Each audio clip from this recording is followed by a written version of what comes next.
ప్రజలు పెట్టుకున్న విశ్వాసాన్ని నిలబెట్టుకుంటూ శ్రీ నారా చంద్రబాబు నాయుడు గారు వేసే అడుగులు ఈసారి మరింత బలంగా ఉండబోతున్నాయి. ఎన్నికల్లో పేద ప్రజల సంక్షేమం ఒకవైపు, యువత ఆకాంక్షలు అభివృద్ధి మరోవైపు అంటూ ఆయన సమర నినాదం చేశారు. అందుకే చంద్రబాబు నాయుడు గారి సారథ్యంలో కూటమి ప్రజలు ఇంతటి గొప్ప మ్యాండేట్ కి ఇచ్చారు. ఏపీకి మరోసారి ముఖ్యమంత్రిగా పగ్గాలు చేపడుతున్న చంద్రబాబు నాయుడు గారికి ప్రజలందరూ కలిసి ఎదురు చూస్తున్న క్షణం, తెలుగువాడి గుండె చప్పుడు. ఈ క్షణం కోసం ఈ వేదిక మీద 4వసారి ముఖ్యమంత్రిగా నారా చంద్రబాబు నాయుడు గారు బాధ్యతలు స్వీకరిస్తున్న శుభతరుణం. మన జిల్లాలో చంటి పిల్లల దగ్గర నుంచి మహిళలు, చిన్నవారు, పెద్దవారు, 90 సంవత్సరాలు దాటిన వారు, 100కి చేరువలో ఉన్నవారు కూడా ఉన్నారు అంటే అతిశయోక్తి కాదు. 90 ఏళ్ల వారు ఎవరైనా ఉన్నారండి? 90, 91. ఇవాళ చదువు ఒక్కొక్క మాట. ఇంతమంది నాయకులు మనం వచ్చి ఉన్నారు, ఇంతమంది పెద్దలు మనందరికీ వచ్చి వచ్చారు. ఈ 2 కొండలు చాలటం లేదు. సాంస్కృతిక కదంబమాలను మనం చూస్తూ ఉన్నాం. అలాగే ఒక తెలుగు వారి యొక్క ప్రత్యేకమైనటువంటి కార్యక్రమంలో మనమంతా కూడా ఇక్కడ అద్భుతమైనటువంటి స్థాయిలో సమావేశమై ఉన్నాం. బుద్ధిపూర్వకంగా ప్రస్తుత క్షణంలో జీవించాలి.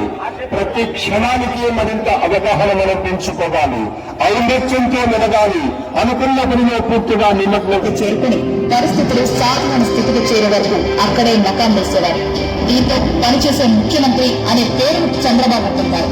జన్మభూమి శ్రమదానం అంటూ అభివృద్ధిలో అన్ని వర్గాల ప్రజలను భాగస్వామ్యం చేశారు. స్వచ్ఛ ఆంధ్రప్రదేశ్ కు ఆనాడే బీజం వేశారు. దేశంలోనే మొట్టమొదటిసారిగా ఈ గవర్నెన్స్ కు నాంది పలికారు. పేదరికంతో సతమతమయ్యే పల్లెల్లో చంద్రబాబు ప్రభుత్వం ఏర్పరిచిన స్వయం సహాయక సంఘాలు కొత్త వెలుగులు నింపాయి. డ్వాక్రా సంఘాలకు రుణాలిచ్చి ప్రోత్సహించారు. ఐటీ మరియు ఐటీ ఆధారిత సేవలు భారతదేశపు అతిపెద్ద ఎగుమతుల పరిశ్రమ కావచ్చని చంద్రబాబు ఆనాడే ఊహించారు.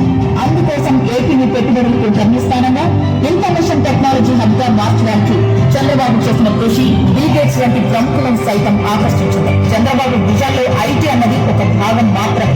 అంతకు మించి అనేక రంగాలలో అనూహ్యమైన మార్పులకు చంద్రబాబు నాంది పలికారు. చంద్రబాబు గారు విజన్ 2020. ఈ విజన్ డాక్యుమెంట్ లో పేదరిక నిర్మూలన, స్థిరమైన అభివృద్ధి గురించి మాత్రమే కాదు, అద్భుతమైన మౌలిక సదుపాయాల కల్పన, గ్లోబల్ ఎకానమీలో చేరిక గురించి కూడా ఉంది. ఆ అంశాలన్నీ నాటి అమెరికా అధ్యక్షుడు బిల్ క్లింటన్ సైతం ఆకట్టుకున్నాయి.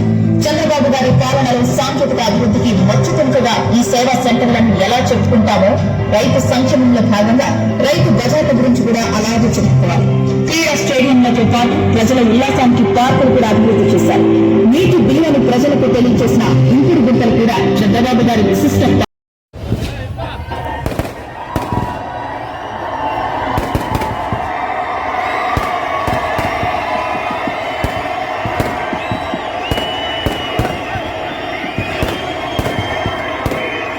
నేను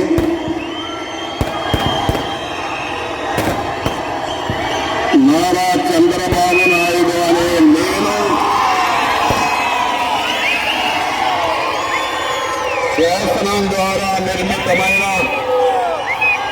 భారత రాజ్యాంగం పట్ల నిజమైన విశ్వాసం, విజేత చూపుతారని, భారతదేశ సార్వభౌమాధికారాన్ని, సమగ్రతను కాపాడుతానని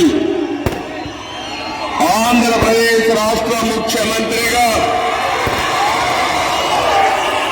నా కర్తవ్యాలను శ్రద్ధతో, అంతఃకరణ శుద్ధితో నిర్వహిస్తానని భయం గాని, పక్షపాతం గాని, రాగద్వేషాలు గాని లేకుండా రాజ్యాంగాన్ని, శాసనాలు అనుసరించి ప్రజలందరికీ న్యాయం చేకూరుస్తానని దైవ సాక్షిగా ప్రమాణం చేస్తున్నాను.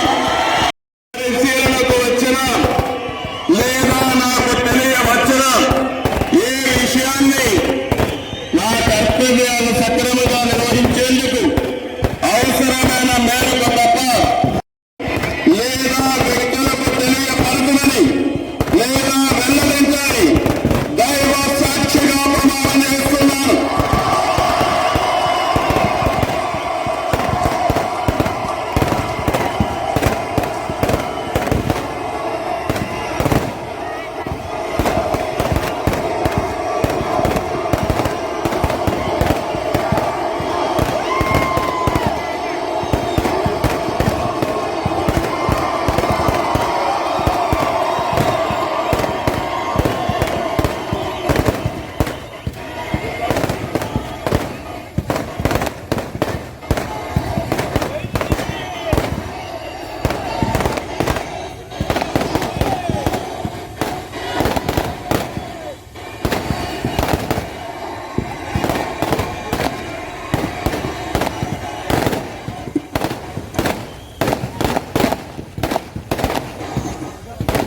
गौरवनीय गवर्नर द्वारा अनुमति